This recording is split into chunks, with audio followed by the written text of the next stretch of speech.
श्री अग्रवाल ने आपको सूचित किया है। कल जो माननीय प्रधानमंत्री जी का देश के प्रति संबोधन था, उसमें दो अहम बातें कही गई थी। पहली ये कि जो लॉकडाउन पूरे देश में है उसकी अवधि बढ़ा के 3 मई तक करी जा रही है, और दूसरी बात ये थी कि देश के हर क्षेत्र को, चाहे वो कस्बा हो, चाहे पुलिस थाना हो, चाहे जिला हो, इन सभी क्षेत्रों में लॉकडाउन का क्रियान्वयन कैसा हुआ है उस पर उसकी एक समीक्षा की जाएगी, और जो क्षेत्र इस पे खरे उतरेंगे और जो संक्रमण की दृष्टि से और अन्य प्रकार से संवेदनशील नहीं होंगे, जो हॉटस्पॉट्स नहीं होंगे, जैसा कि मिस्टर अग्रवाल ने बताया, उन क्षेत्रों में 20 अप्रैल से कुछ राहतें दी जाएंगी, कुछ गतिविधियों में कुछ छूट दी जाएगी। तो और इस बात से ये भी साफ था कि 20 अप्रैल तक कम से कम जो अभी के गृह मंत्रालय के दिशा निर्देश हैं, जो 24 मार्च के आदेश के तहत जारी किए गए हैं, वही लागू रहेंगे। तो माननीय प्रधानमंत्री जी के इन दिशा निर्देशों के अनुरूप गृह मंत्रालय ने कल एक आदेश पारित किया, और उस आदेश के तहत जो लॉकडाउन है उसको 3 मई तक उसको बढ़ाया गया। आज गृह मंत्रालय ने एक और आदेश पारित किया है, जहां ये कहा गया है कि जो ऐसे क्षेत्र हैं जिनमें जो हॉटस्पॉट या कंटेनमेंट जोन्स नहीं हैं, जो संवेदनशील नहीं हैं, वहां कुछ जो जरूरी गतिविधियां हैं उनमें कुछ राहतें दी गई हैं। लेकिन साथ साथ ये भी कहा गया है कि ये राहतें उन्हीं क्षेत्रों में हैं जो हॉटस्पॉट्स नहीं हैं, और इनकी दो अलग शर्तें हैं। पहली शर्त ये कि जो भी लॉकडाउन के दिशा निर्देश हैं वो उनकी कड़ी अनुपालना होनी होगी इन क्षेत्रों में, और जो भी गतिविधियां हैं जिनमें राहतें दी जा रही हैं उनको क्रियान्वित करने से पहले सोशल डिस्टेंसिंग की दृष्टि से कुछ प्रारंभिक कार्यों को लागू वहां पे करना आवश्यक है। तो ये एक आदेश आज जारी हुआ है गृह मंत्रालय द्वारा, और इसी आदेश के साथ एक कंसोलिडेटेड रिवाइज गाइडलाइंस भी जारी की गई हैं, जिनके तहत ये बताया गया है कि परमिटेड गतिविधियां क्या क्या हैं, उनका उल्लेख किया गया है।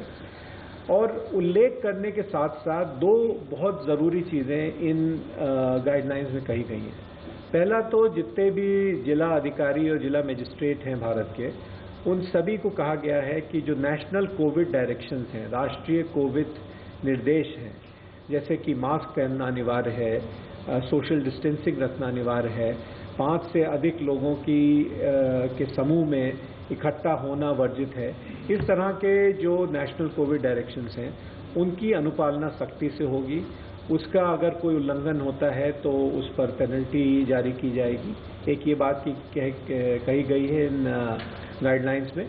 और दूसरी बात ये कही गई है कि जितने भी औद्योगिक या वाणिज्यिक या और भी कार्य स्थल हैं, वर्क प्लेसेस हैं, वहाँ पे एक स्टैंडर्ड ऑपरेटिंग प्रोटोकॉल SOP जो सोशल डिस्टेंसिंग की दृष्टि से बनाया गया है और जो इन गाइडलाइंस के साथ संलग्न है, उसकी अनुपालना होना आवश्यक है।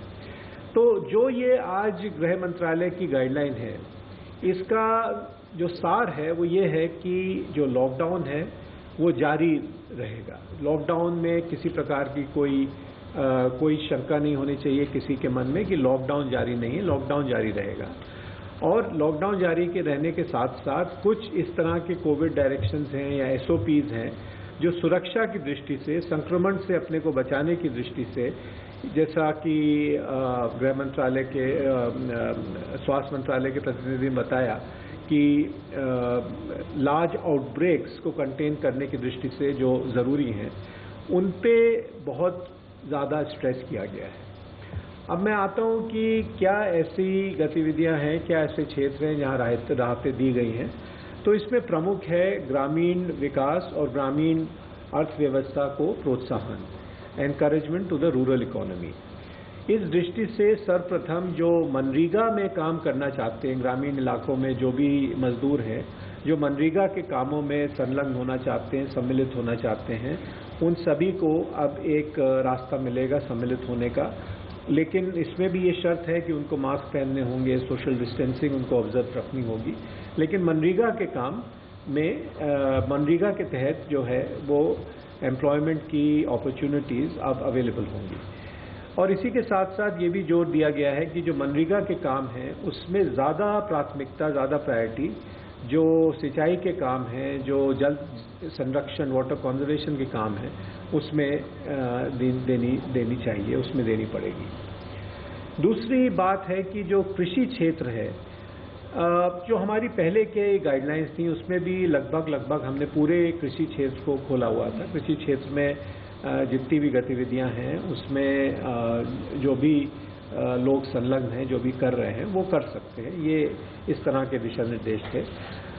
उन्हीं को हमने फिर से रिपीट किया है और उसके साथ साथ ये भी कहा है कि प्रोक्योरमेंट और मार्केटिंग का जितना भी डिसेंट्रलाइजेशन हो सके, जितना भी विकेंद्रीकरण हो सके, उतना स्टेट्स और यूनियन टेरिटरीज वो करें, जिससे कि किसानों को जो खेती करते हैं उन सभी लोगों को अपने विपणन में या खरीद में किसी प्रकार की कोई समस्या ना आए। इसके अलावा पशुपालन, मछली पालन, बागवानी के पूरे इकोसिस्टम में भी लोगों को काम करने की अब अनुमति मिलेगी। और विशेषतः मैं कहना चाहूँगा कि एनिमल हस्बेंड्री या पशुपालन में जो जितनी भी गतिविधियां हैं, जो सप्लाई चेन्स हैं, उसमें अब काम किया जा सकता है। ग्रामीण इलाकों में जो रूरल इंडस्ट्रीज़ हैं, जो ऐसे उद्योग हैं जो ग्रामीण इलाकों में स्थित हैं, यानी कि जो म्युनिसिपल बाउंड्रीज़ के बाहर हैं, उनमें भी अब काम करने की छूट है। लोग बाग वो सब काम कर सकते हैं। और इसमें फूड प्रोसेसिंग पे बल दिया गया है। फूड प्रोसेसिंग इंडस्ट्रीज़ जो हैं उनको उनमें अब काम करने की उनको अनुमति है। कॉमन सर्विस सेंटर्स कई हैं ग्रामीण इलाकों में, जहां से लोग बाग आरोग्य सेतु ऐप डाउनलोड कर सकते हैं और अपने जो बिल्स इत्यादि हैं उनका भुगतान कर सकते हैं, उनको भी अब चालू रखा जा सकता है। स्वास्थ्य का जो सारा, हेल्थ का जो सारा इकोसिस्टम है वो चालू है। उसमें कोई भी गतिविधि नहीं है जिस पर कोई रोक है। और ये बहुत अहम है इस आज के परिप्रेक्ष्य में, जब हम पूरा देश जो है इस संक्रमण के अगेंस्ट जो है ये लड़ाई लड़ रहा है। तो इसको भी हमने इन गाइडलाइंस में इस चीज़ को भी स्ट्रेस किया है। जो एसेंशियल गुड्स हैं, आवश्यक सामग्री हैं, उनकी भी जो सप्लाई चेन है या जो दुकानें हैं, जो किराना की दुकानें हैं, जो नेबरहुड्स की जो दुकानें हैं, वो खुली रह सकती हैं या एसेंशियल गुड्स बेच सकती हैं, जिससे कि आम नागरिकों को किसी प्रकार की कोई समस्या ना हो। तो ये मैंने आपको बताया संक्षिप्त में कि जो हमारी आज की गाइडलाइन इशू हुई हैं उनके पीछे उद्देश्य क्या है, उसमें हमने क्या शर्तें रखी हैं, क्या हमारा ओवरराइडिंग ऑब्जेक्टिव है कि जो संक्रमण के दृष्टि से जो सेफ्टी या जो सुरक्षा की ज़रूरतें हैं उनको किसी तरह की कॉम्प्रोमाइज़ ना हो, और कुछ जो अहम गतिविधियां हैं जिसमें राहतें दी गई हैं उसके बारे में मैंने आपको अवगत कराया है। धन्यवाद। ऑनलाइन क्वेश्चन है for ICMR। Has it been